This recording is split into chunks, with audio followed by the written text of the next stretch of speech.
নমস্কাৰ। কবিতাৰ শিৰোনাম কেতিয়াবা।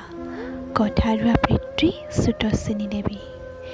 কেতিয়াবা বহু দূৰলৈ গুচি যাব মন যায়, একেবাৰে নিথৰ হৈ পৰিবলৈ মন যায়।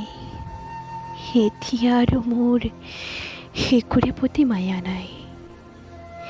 জীৱনৰ নৈখনত বহুত ঘাট, আৰু প্ৰতিটো ঘাটতে পোৱা কিছুমান মিছা প্ৰতিচ্ছবি লৈ মোৰ আৰু থাকিবলৈ মন নাই।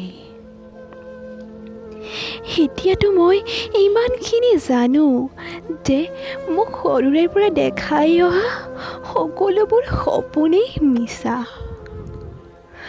বাহিৰৰ পৰা দেখা সেউজীয়া কোমল পৃথিৱীখন সঁচা অৰ্থত বহুত কঠিন। ধুনীয়া, সুখী এইবোৰতো এটা মিঠা লগা সপোন, বাস্তৱটো বেলেগেই।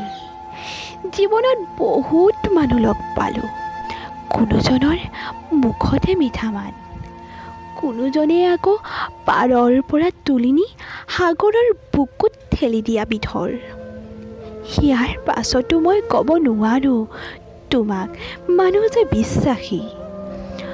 বহুজনৰ বহু কথাই শুনিলোঁ, কাৰোবাৰ আধৰুৱা সপোন, কাৰোবাৰ আকৌ প্ৰতাৰিত হোৱা কাহিনী।